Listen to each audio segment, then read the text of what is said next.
Shalom, happy noontime, friends of Victus. I am Pastor Robi Setiawan. Would like to share with you from the Gospel according to John, chapter 1, verse 4.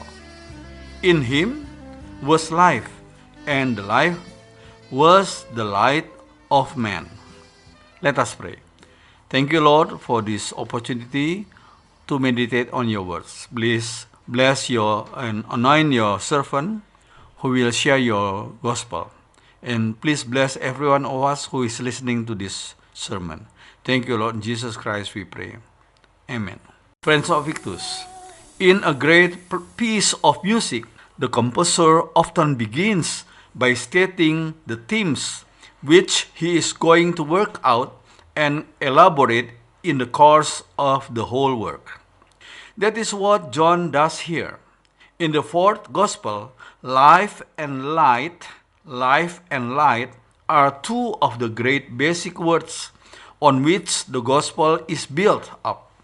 They are two of the main themes which it is the aim of the gospel to develop and to expound. Let us look at them in detail. The fourth gospel begins and ends with life. Here at the very beginning, we read that in Jesus was life. And at the very end, we read that John's aim in writing the gospel was that man might believe that Jesus is the Christ, the Son of God, and that believing ye might have life through his name. John chapter 20, verse 31. The word is continually on the lips of Jesus. It is the wishful regret of Jesus that men will not come to him that they might have life. John chapter 5, verse 40. It is Jesus' claim that he came that men might have life and that they might have it more abundantly. John chapter 10, verse 10. He claims that he gives men life and that they will never perish because no one will pluck them out of his hand. John chapter 10, verse 28. It is his claim that he is the way, the truth, and the life. John chapter 14, verse 6. In the gospel, the word life, zoe, occurs more than 35 times, and the verb to live or to have life, zen, more than 15 times. What then does John mean by life? First, quite simply, he means that life is the opposite of destruction, condemnation, and death. God sent his Son that the man who believes should not perish but have everlasting life. John 3, verse 16. The man who hears and believes has everlasting life and will not come into condemnation. John chapter 5, verse 24. There is a contrast between the resurrection to life and the resurrection to condemnation. Chapter 5, verse 26. Those to whom Jesus gives life will never perish. John chapter 10, verse 28. There is in Jesus that which gives a man security in this life and in the life to come. Until we accept Jesus and take him as our Savior and enthrone him as our King, we cannot be said to live at all. The man who lives a Christless life exists, but he does not know what life is. Jesus is the one person who can make life worth living, in whose company that is only the prelude to still fuller life. Second, but John is quite sure that although Jesus is the bringer of this life, the source, the author, and the giver of life is God. Again and again, John uses the phrase, the living God, as indeed the whole Bible repeatedly does. It is the will of the Father who sent Jesus that everyone who sees Jesus and believes on him should have life. John chapter 5, verse 40. Jesus is the giver of life because the Father has set his own seal of approval upon him. John chapter 6, verse 27. He gives life to as many as God has given him. John chapter 17, verse 2. At the back of it, all there is God. It is as if God was saying, I created man that they should have real life. Through their sin, they have ceased to live, and they only exist. I have sent them my Son to enable them to know what real life is. Third, we must ask what this life is. Again and again, the fourth gospel uses the phrase eternal life. We shall discuss the full meaning of that phrase later on. At the present, we must note this. The word John uses for eternal is aionios, aionios. Now clearly, whatever else eternal life is, it is not simply life which lasts forever. It is obvious that a life which lasted forever could be a most terrible curse. Often the one thing for which men have longed is release from life. In eternal life, there must be more than duration of life.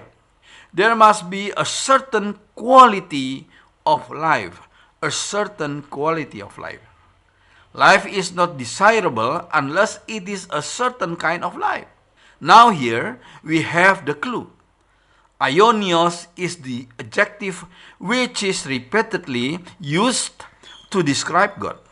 In the true sense of the word, only God is aionios, eternal.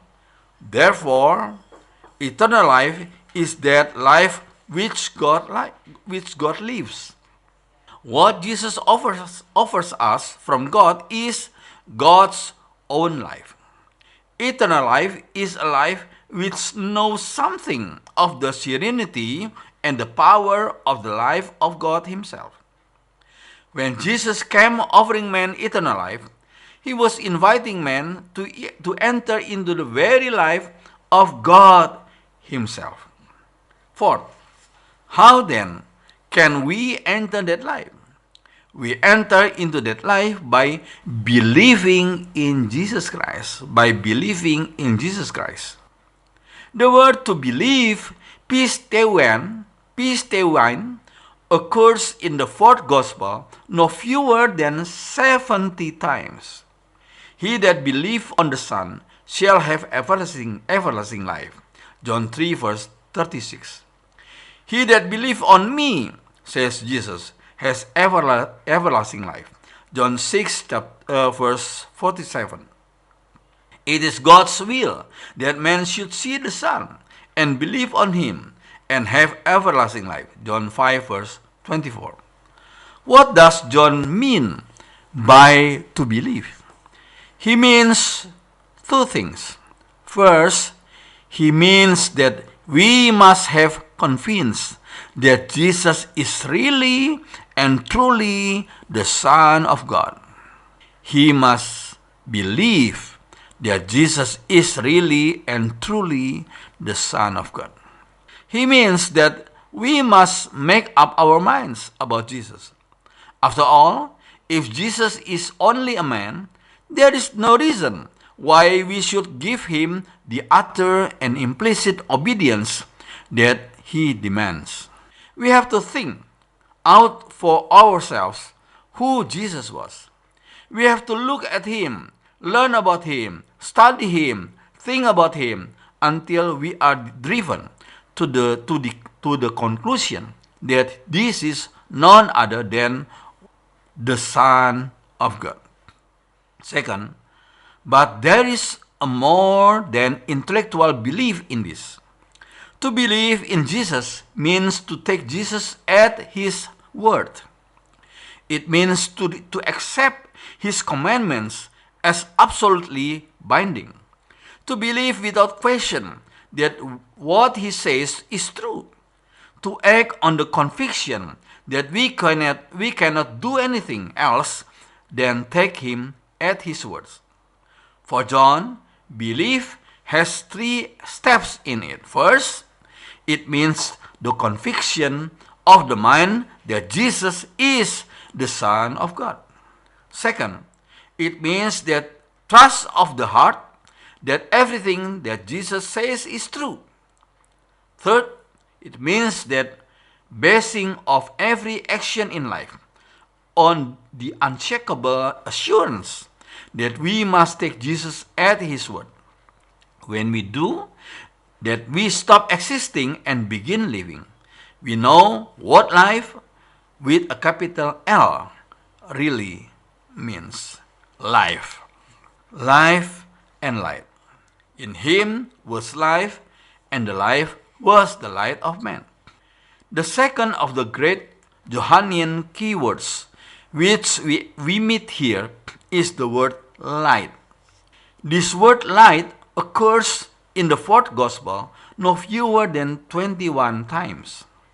Jesus, as John says here, is the light of man. The function of John the Baptist was to point men to that light which was in Jesus. Twice Jesus calls himself the light of the world. John 8 verse 12 and John 9 verse 5. This light can be in man, John 11 verse 10, so that they can become children of the light, John 12 verse 36. I am come, said Jesus, a light into the world, John 12 verse 46. Let us see if we can understand something of this idea of the light which Jesus brings into the world. Three things stands out. First, the light which Jesus brings is the light which puts chaos to flight. The light which puts chaos to flight. In the creation story, God moved upon the dark, formless chaos which was before the world began and said, "Let there be light." Genesis 1 verse 3. The new created light of God routed the empty chaos into which it came. So Jesus was the light which shines in the darkness. John 1 verse 5. Jesus is the one person who can save life from becoming a chaos. Left to ourselves, we are at the mercy of our passions, our desires, our fears, our dreads. When Jesus dawns upon life, then light comes. One of the oldest fears of the world is the fear of the dark.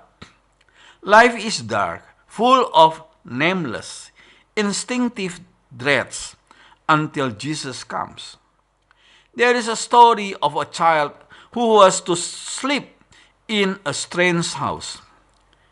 His hostess, thinking to be kind, offered to leave the light on when he went to bed. Politely, he declined the offer with thanks. "I thought," said his hostess, "that you might be afraid of the dark."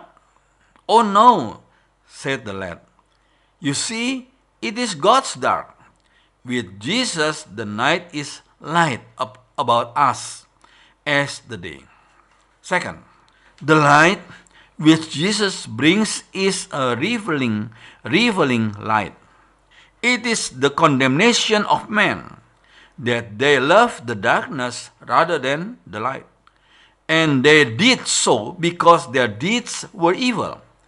And they hated the light lest their deeds should be reproved. John 3 verses 19 to 20. The light which Jesus brings is something which shows things as they are. It strips away the disguises and the concealments. It shows things in all their nakedness. It shows them in their true character and their true values. Long ago, the cynics said that men hate the truth, for the truth is like the light to sore eyes. In Catmon's poem, there is a strange picture. It is a picture of the last day, and in the center of the scene, there is the cross. And from the cross, there flows a strange blood red light. And the mysterious quality of that light is such that it shows things as they are.